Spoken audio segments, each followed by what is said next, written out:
L'électrification de la ligne Montmélian-Grenoble est à considérer comme faisant partie intégrante du vaste projet que constitue la création de la ligne ferroviaire à grande vitesse Lyon-Turin.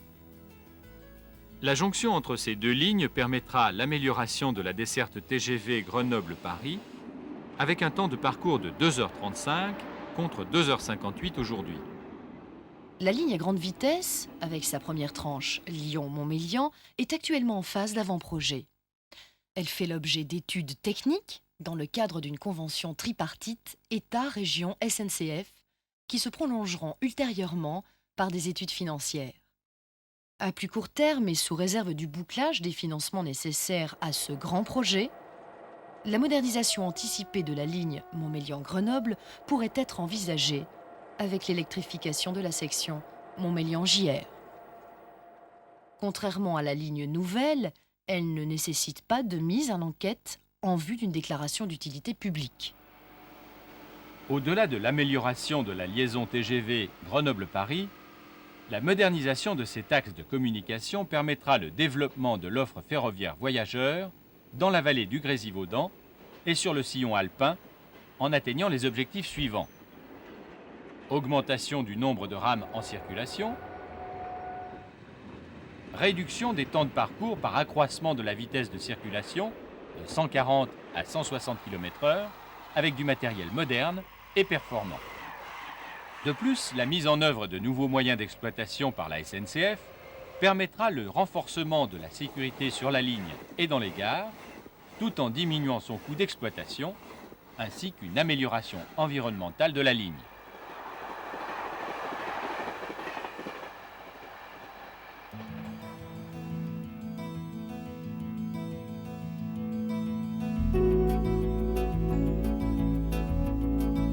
Au cours des 10 dernières années, la population résidente de la vallée a augmenté globalement de 2,7%, avec des variations parfois notables dans certaines communes, comme Pontcharrat, plus 10%, Lancé-Brignoux, plus 13%, ou encore Domaine, plus 24%.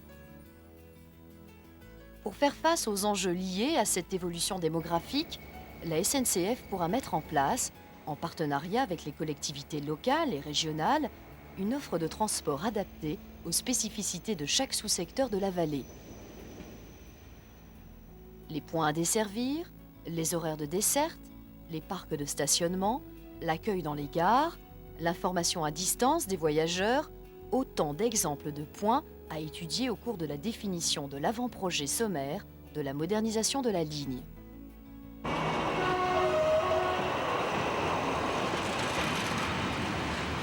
Si la SNCF concentre une part importante de ses efforts sur les dessertes voyageurs, elle ne néglige pas pour autant le trafic marchandises. Le fret intéresse une vingtaine de clients, répartis tout au long de la vallée, avec une masse annuelle transportée de 300 000 tonnes, soit l'équivalent de 20 000 poids lourds de 15 tonnes, pour un chiffre d'affaires de 38,6 millions de francs. La modernisation de la ligne permettra d'améliorer la qualité du service offert par la SNCF à ses clients industriels et les incitera à augmenter la part ferroviaire de leurs échanges.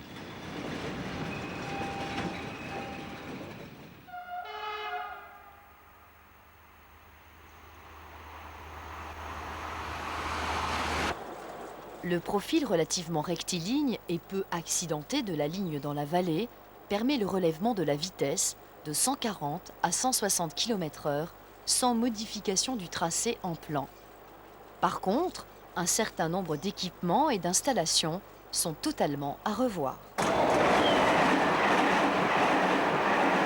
Les aiguillages existants, assemblés par joints mécaniques classiques, ne sont pas compatibles avec l'objectif de modernisation.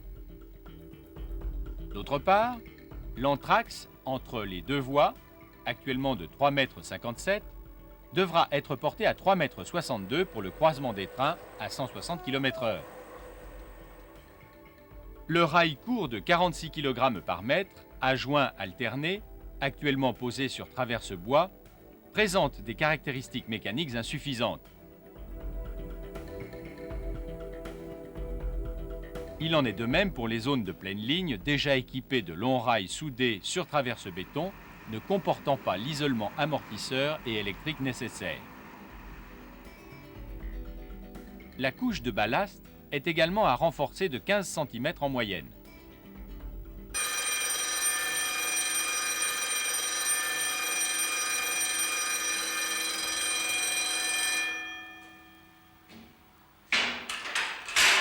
La régulation du trafic entre Montmélian et Gières, associée à une signalisation lumineuse ou mécanique, est encore assurée par un système d'espacement manuel.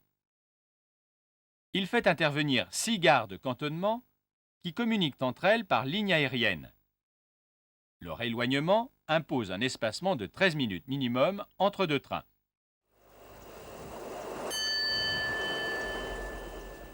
Non protégés des effets d'induction électrique, tous ces équipements sont incompatibles avec l'électrification de la ligne. Les équipements électriques des passages à niveau automatique sont également à adapter et à protéger. Les pédales électromécaniques d'annonce sont à une distance insuffisante pour une vitesse de 160 km/h. 6 ponts supérieurs, assurant la traversée de routes ou de torrents, ont un gabarit ne permettant pas la pose d'une caténaire.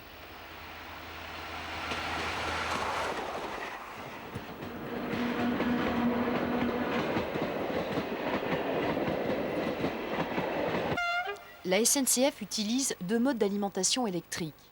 Le 1500 volts continu, qui équipe historiquement beaucoup de grandes lignes, comme Chambéry-Modane, et le 25 000 volts alternatif sur les lignes plus récemment électrifiées, avec des avantages certains.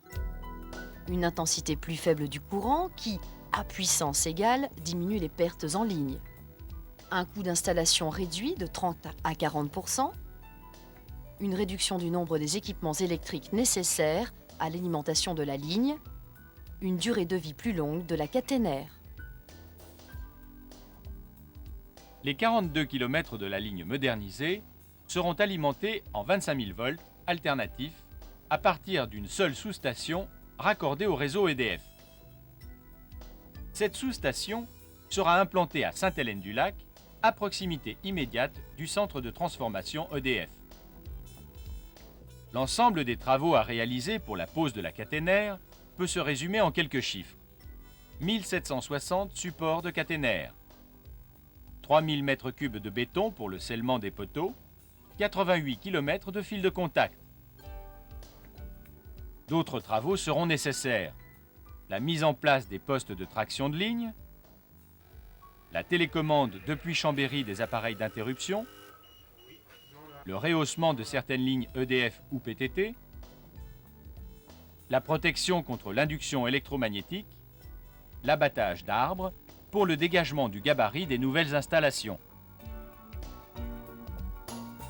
Autre volet des travaux à réaliser, la mise en souterrain des circuits de télécommunication. Elle sera assurée par la pose d'un câble de 21 quarts sur les 42 km Montmélian-Gières et d'un câble à fibres optiques sur les 64 km Chambéry-Grenoble. Ces liaisons offriront une très grande capacité de connexion et d'échange de données pour l'exploitation et la sécurité de la ligne. Elles intéressent la téléphonie générale de ligne, signalisation, électrification, passages à niveau, travaux, la télécommande des installations de lignes, de gares et de traction électrique, la radio-maintenance, la radio sol-train, indispensable pour une ligne électrifiée, les informations à distance dans les gares, les circuits spécialisés de transmission de données et de secours. Amélioration majeure pour l'exploitation et la sécurité, la suppression de l'ancien bloc manuel et son remplacement par un bloc automatique d'espacement, assurant la détection de présence de train et la fermeture automatique des signaux lumineux. Le principe de fonctionnement est très simple. La ligne est divisée en cantons d'environ 2 km 900, compris entre deux signaux. Le feu vert indique que les deux cantons qui suivent le signal sont libres. Dès qu'un train s'engage sur le premier canton, il provoque la fermeture du signal de protection, le feu passe au rouge. Dès que le train aura atteint le canton suivant, Le feu deviendra jaune, puis repassera au vert dès que les deux cantons seront à nouveau libres. La présence du bloc automatique assure donc une sécurité maximale de circulation et permet un accroissement du nombre de trains sur la ligne, avec un espacement pouvant être réduit à 4 minutes dans les périodes journalières, où le cadencement des dessertes l'impose. De plus, il permet la circulation sur chaque voie dans les deux sens, grâce aux installations permanentes de contresens.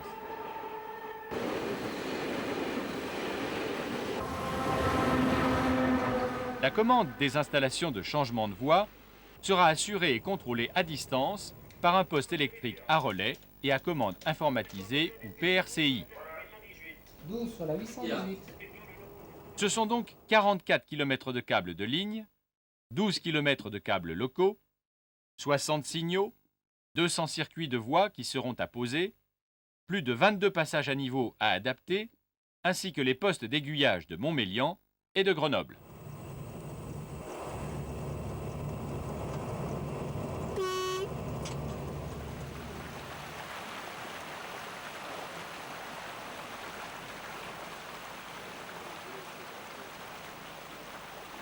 D'autres travaux concernent le franchissement de la voie ferrée par les 6 ouvrages voûtés déjà évoqués. Les 3 ponts de Tencin et les 3 ponts de Domaine, assurant le passage de routes et de torrents. 2 solutions sont possibles afin d'adapter leur gabarit: l'abaissement du profil de la voie ou la reconstruction de ces ponts.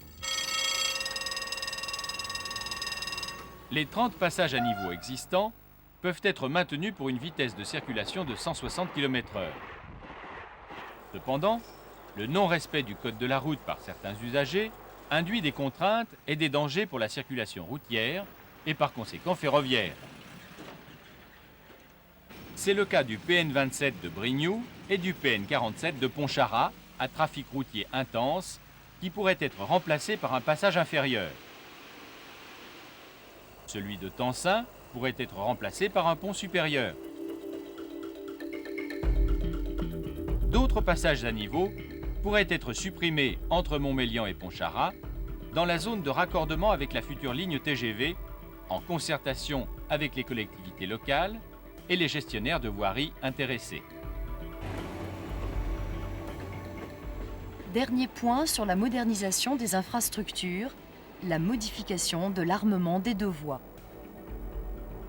De manière générale, entre Montmélian et Grenoble, les anciens rails courts de 46 kg par mètre, posés sur traverse bois ainsi que les portions existantes de rails soudés, seront renouvelés par de longs rails soudés de 50 kg par mètre, posés sur traverse béton et isolés par des semelles amortisseurs en caoutchouc. Les anciens appareils de voie seront déposés et remplacés par de nouveaux aiguillages à joints soudés, parfaitement intégrés à la nouvelle voie. Entre Montmélian et Gières, celle-ci sera posée avec la surlargeur d'anthrax nécessaire au croisement à 160 km/h. Le ballast sera renforcé.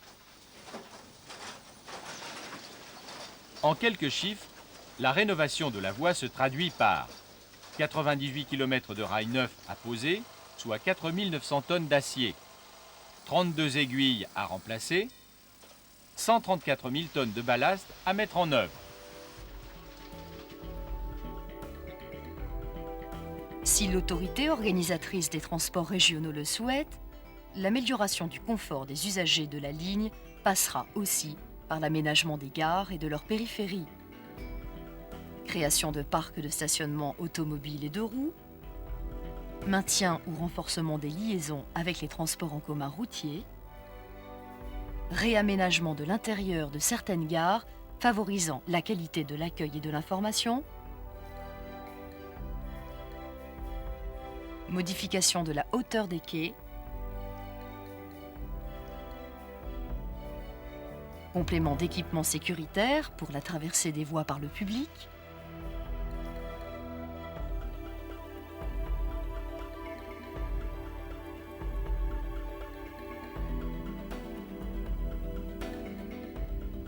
déplacement ou création de nouveaux points d'arrêt.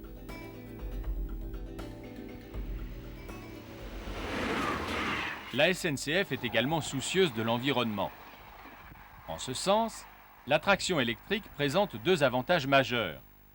Tout d'abord, la suppression des rejets dans l'atmosphère des gaz d'échappement des moteurs thermiques. Ensuite, la réduction du bruit.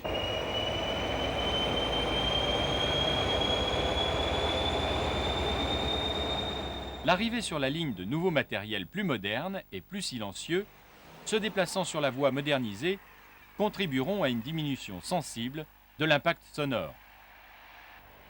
Pour étayer cette affirmation, les opérateurs ont effectué une mesure du bruit à 25 mètres de la source sur 2 sites de la région. La première mesure a été réalisée sur la commune de Saint-Égrève, au passage d'une rame corail de 7 voitures, tractée par une diesel CC 72000, roulant à 130 km/h sur une zone armée de barres courtes de 36 mètres, avec joints alternés sur traverse bois. La seconde mesure a été effectuée sur la commune de Vorep, au passage d'un TGV Atlantique en unité simple, circulant à 159 km/h sur de longs rails soudés posés sur traverse béton. Pour chaque mesure, vous pouvez visualiser les valeurs indiquées par le sonomètre.